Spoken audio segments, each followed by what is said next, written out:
तो जो मेरा बगल में एक तमिल ब्राह्मण बैठा था, वो जब सवेरे मैंने when I got up for breakfast train में जो किताब मैं पढ़ रहा था, वो किताब मैंने उसका मतलब सीट का ऊपर रखा। जो किताब का टाइटल था डीब्राह्मनाइजिंग हिस्ट्री,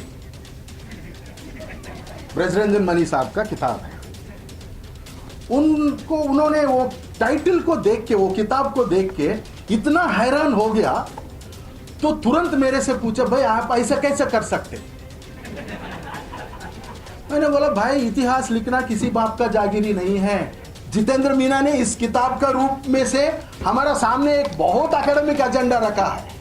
ये सिर्फ जितेंद्र मीना का काम ही नहीं है, ये सिर्फ scholar, I mean inverted quote, ST scholar नहीं है वो, ये स्कॉलर है, एक हिस्टोरियन है, ठीक है। जो ये बताया जाएगा अभी से, हाँ वो ट्राइबल स्कॉलर है, हाँ वो ट्राइबल स्कॉलर है, ये दलित स्कॉलर है, हाँ? वो ओबीसी स्कॉलर है, ये तो मैडम विमेन है, विमेन ट्राइबल स्कॉलर। मतलब एक आइडेंटिटीज दिया जाएगा आपको, भाई ये हिस्टोरियन है। इतिहास को फाड़ के, जो ब्राह्मणवाद इतिहास बनाया उसको फाड़ के नया इतिहास लाने के लिए ये सब लोग कोशिश कर रहा है। कंप्लीटली जो इतिहास को जो लिखने का तरीका जो है, उमेश बगाड़े का एक बहुत इंटरेस्टिंग राइट अप है। किस तरीका से इतिहास को द ब्राह्मणिस्ट स्कॉलर्स जो लिखता है, वो अपना खिलाफ नहीं लिखता है ना, अपना एजेंसी को खत्म करने के लिए नहीं लिखता history, because that's how the politics of knowledge is constructed. So ये जो history writing was completely hijack.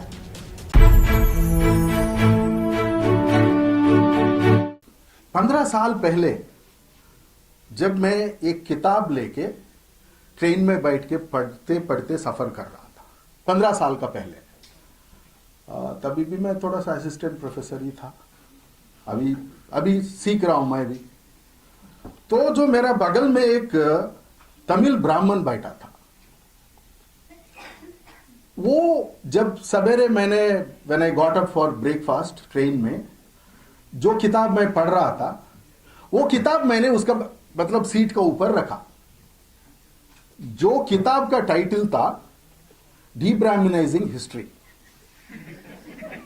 ब्रजरंजन मणि साहब का किताब है।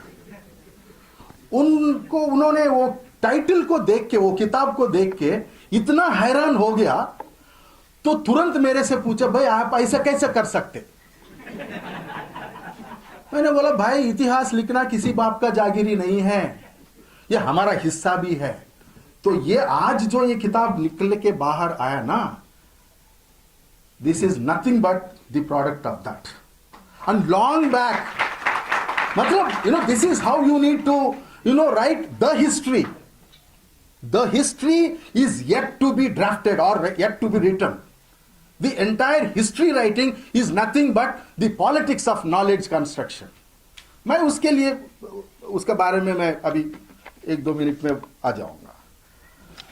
तो see how, I mean, he was so, it was so terrific that ये जो किताब जो है जितेंद्र मीना जो लिखा है, बहुत एकेडमिशियंस को ये लग रहा होगा, भाई ये क्या है, मतलब इसका पीछे क्या कारण है, इसके पीछे क्या पॉलिटिक्स है। This also politics, I mean the politics how you will do with this kind of history writing is very important thing. Therefore बहुत पहले चर्चिल साहब ने बोला that it is the future is depended on the battles that led by not only Kings but also professors, and that is where I can see many professors here who are waging that battle in the not only university spaces but also बाहर भी वही कर रहा है। ये जो किताब जो है, आई मीन नेशन बिल्डिंग, मैंने एक कोर्स पढ़ाता हूं दिल्ली यूनिवर्सिटी में, आज भी सवेरे वही क्लास था, दलित बहुजन ताट पढ़ाता हूं मैं। उसमें एक नेशनलिस्टिक जो डिस्कोर्स जो हुआ, वो पूरा एक, it is nothing but nation building is not just political but also it is no एक जमाना में एक उस टाइम पे जो नेशन बिल्डिंग का जो हिस्सा ब्राह्मणवाद और ब्राह्मण आइडियोलॉजिकल हिस्सा वो बन गया, वो completely this kind of work is going to completely deconstruct such kind of notions of nation building. भाई हम ही नेशन को ये बिल्ड किया. We are the people who build this nation. Not only in the context of political, but also in the context of social and many other contexts, cultural for that matter. Okay? Completely जो इतिहास को जो लिखने का तरीका जो है, उमेश बगाड़े का एक बहुत इंटरेस्टिंग राइट अप है. किस तरीका से इतिहास को द ब्राह्मणिस्ट स्कॉलर्स जो लिखता है, वो अपना खिलाफ नहीं लिखता है ना, अपना एजेंसी को खत्म करने के लिए नहीं लिखता है history. Because that's how the politics of knowledge is constructed. So, ये जो history writing was completely hijacked by different ideological streams. Jitendra Meena जब बोल रहा था, वो गुहा है, इसलिए वो गुहा है, वो नहीं लेके आया कोई ट्राइबल को या कोई ट्राइबल लीडरशिप को in the makers of modern India किताब में, वो भी मैं पढ़ा था as part of this thing. क्या इनको पता नहीं है इतना स्ट्रगल्स हुआ कॉलोनियल रूलर्स का खिलाफ, ऑल्सो द नेटिव रूलर्स का खिलाफ? क्या एक भी नहीं थे मिला उनको वो लिखने के लिए? And we also had left liberal historians. ये लेफ्ट लिबरल हिस्टोरियंस भी हम बहुत प्रेज करते हैं, but I have a problem with them. By right wing scholars, right wing historians, वो अप्रोप्रिएट करके लिखता है, वो लिख रहा है, उसका एजेंडा है, वो खुल के बोलता है. बट ये जो लेफ्ट लिबरल्स को क्या हुआ? क्या दलित, बहुजन, आदिवासी, महिला, इसका जो बेसिक एजेंसी है, इसका ऊपर क्यों काम नहीं किया है? किया तो भी क्यों एक डिफरेंटली इंटरप्रेट किया गया है, is a very important thing. So this subjectivity जो है ना, वो किताब का अंदर वो जो सब्जेक्टिविटी एक होता है, that's the Dalit, Bahujan, Adivasi gendered subjectivities are not being completely mapped even till today. That's why women come, that we too make histories. Dalits come, we have our own agency in the context of making the history, building the nation. Everyday context का जो struggles है, that is the base core of दलित, बहुजन, आदिवासी, महिला का जो nation building का और even nationalism का अंदर, और इफ नॉट नेशनलिज्म का अंदर एक तर्क है, ये मतलब एक थॉट है. It is the everyday struggles that which these communities comes up, that is part of the nation और nation building. From pre colonial struggle till today, जंगल, वो जमीन का लड़ाई जो है अभी का नहीं है, वो तमाम इतना जो है 136 या आपने स्ट्रगल्स लिखा है, उसका अंदर बहुत स्ट्रगल्स जो है वो जमीन का है, रिसोर्सेस का है. उस टाइम से लेके अभी 4-5 दिन का पहले गुवाहाटी हाईकोर्ट का जज ने ये बोला, भाई पूरा जिला का जिला आपने जमीन को देने जा रहा है. किसका जमीन है? किसका बाप का जमीन है ये? Forest and the land is the source of tribal communities, Adivasi communities, Dalit communities. Those struggles were being led against the colonial rulers. Even till today, the capitalists, the landed mafia. You see from जितना भी जो from Odisha to Chhattisgarh to Jharkhand to कहां नहीं है जहां पे rich resources है, ये पूरा कैपिटलिस्ट लोग हैं, ये पूरा जमीन को छीनने के लिए कोशिश कर रहे हैं. उस जमाने पे बहुत लोग उसका खिलाफ लड़ाई किया, अभी भी लड़ाई हो रहा है. This book is also one of the eye opening of the struggles that has been led by the leaders और the main icons. Iconography is a very important concern when it comes to this kind of work. जो जल जंगल जमीन का जो लड़ाई है, I don't want to reiterate all those things, but ये लड़ाई जो है full, the history is full of the struggles. Such struggles need to be mapped.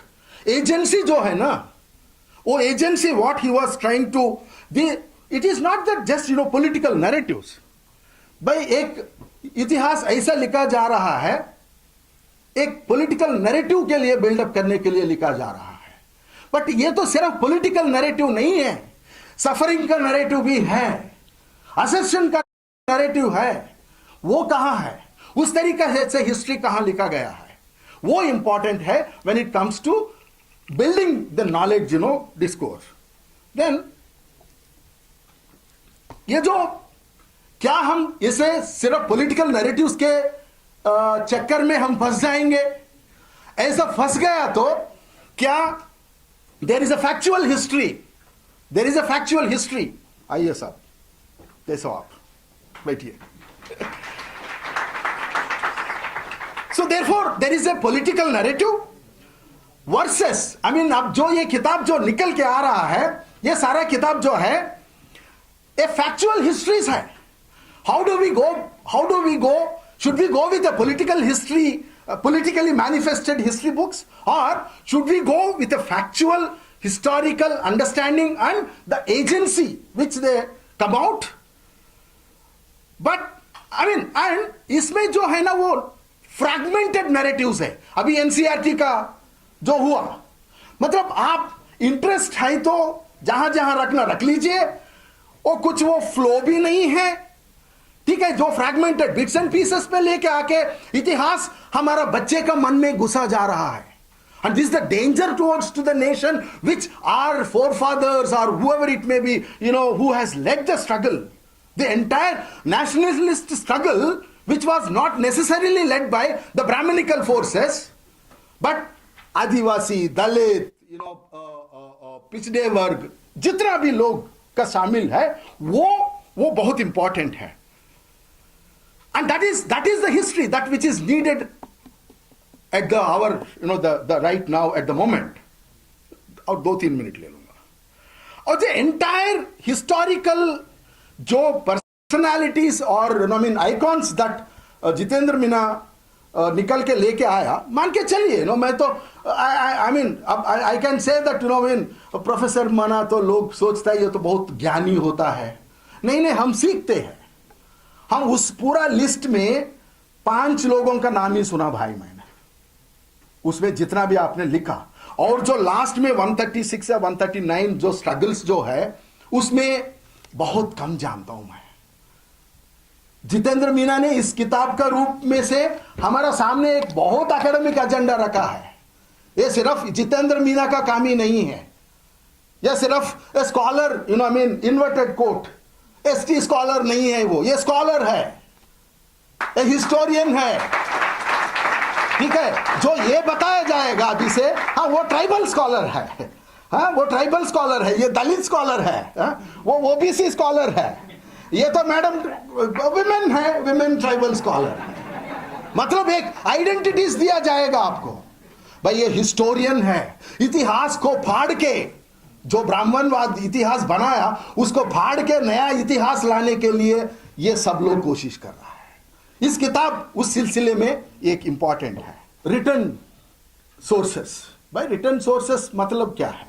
जो लोग पढ़ा लिखा है वही लोग लिख सकते ना, पुराना टाइम पे, वो जमाना एंशिएंट टाइम पे या इवन प्री कॉलोनियल टाइम पे भी। अब ओरल ट्रेडिशंस का रोल कहाँ आता है? इतिहास जो लिखने का ओरल ट्रेडिशन से एक महत्वपूर्ण सोर्स भी बन सकते हैं। क्या हम can we let us go back to our grandfathers, grandmothers, talk about them, what are the struggles that which you people led, let us document it. So oral narratives are going to become a new historical method in history writing through his books, and he is showing a new way towards to what sources can be used. The history of belongingness is the history of others, and that is, sorry, the history of belongingness versus the history of others. ये जो है, ये history of, ये इतिहास जो है ना, वो ये belongingness है। So therefore, एक सीरियस एक इसका अंदर एक, I don't say pain is a very problematic word, though it is there, but an assert to attempt, an asset to attempt to write the history of belongingness, not by the history of others. Third person जो लिखता है ना, वो कभी भी कहीं ना कहीं वो गैप्स रह जाता है. So therefore the collective contribution of different communities within the tribal communities, that's what he was also mentioning. There are different communities within the tribal groups. How this book can make everybody to come together. And this, I'm sure that this book this book is going to make at least many communities, tribal communities, to realize that look, it is a collective struggle which will stop this appropriative politics in the present day India. Thank you so much, Jitendra Meena. But before this, I just want to, ये मैं एक तारीफ नहीं कर रहा हूँ, but एक roster movement का जब हुआ दिल्ली यूनिवर्सिटी में, मेरे को दो लोगों के ऊपर बहुत उम्मीद था. वो एक लक्ष्मण यादव, दूसरा एक जितेंद्र मीना. 30 साल के बाद मैं ये आज बोल रहा हूं आपका सामने, 30 साल के बाद मैं इसीलिए मैं ज्यादा उम्मीद करता हूं आप दोनों को ऊपर से. युवा है आप लोग, you are the third generation. 30 साल के बाद ये लोग और तमाम किताब लिखना है और तमाम चैलेंजेस सोसाइटी का सामने रखना है. And their contribution would be much more immense in the process of history writing and in the process of the making of politics. Thank you so much.